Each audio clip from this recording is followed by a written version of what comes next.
I want to share with you some of the skill sets that answers that question, why? And the very first one might seem a bit simple. It's preparation.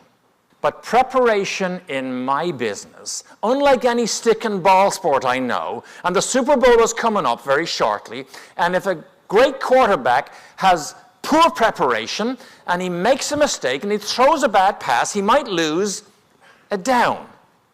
At the very worst, he might lose a game. You have poor preparation in my business at 225 miles an hour, and there's a mistake made, the consequences can be a lot more dire.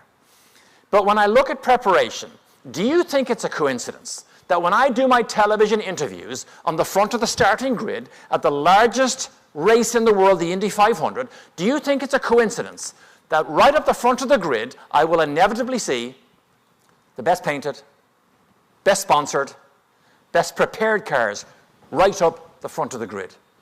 And if you look at these pictures, I see all the mechanics, they're immaculately dressed. They're standing behind the wings of the car. One mechanic has his hand on his heart, so it's probably during the national anthem. But this group of people here knows that the job list and the checklist has been taken care of as well, or maybe even better, than everybody else that they might be in competition with. Now, do you think it's a coincidence that when I move to the middle of the grid, I see some pretty good teams there, but these teams are already looking forward to teams of people who've already demonstrated they've done a better job? The race hasn't even started yet.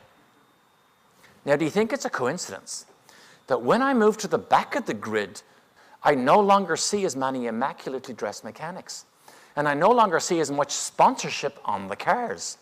And if you look at this picture here, there's a mechanic on his hands and knees. He's got tools in his hands. He's got the rear wing off the car. He's actually working on the gearbox on the starting grid of the largest single-day attended sporting event in the world.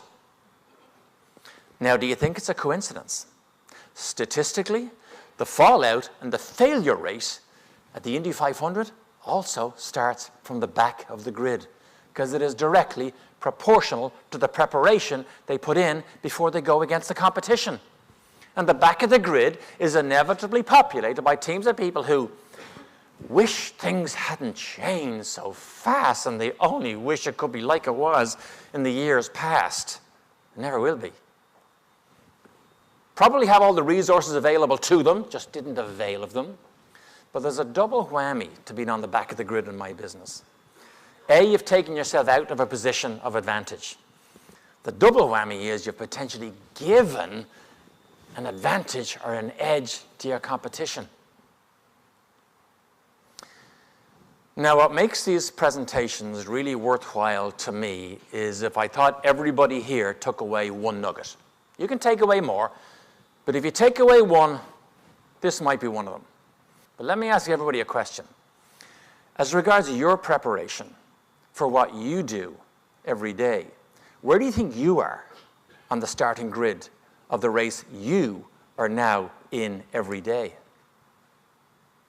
Everybody will know their own personal answer to that. And if you do not see yourself clearly up the front of the grid, you have the team and the resources available to you to get yourself where you need to be. The closer you are to the front of the grid, the closer you are to emulating those teams of success stories that end up on the victory podium on a more regular basis. So I would love everybody here that on a Monday or a Tuesday, Wednesday, whatever day you leave your house to go to work, as you latch the door, say to yourself, as regards my preparation, or the preparation of the people within my sphere of influence, where am I on the starting grid today for the race I'm in every day?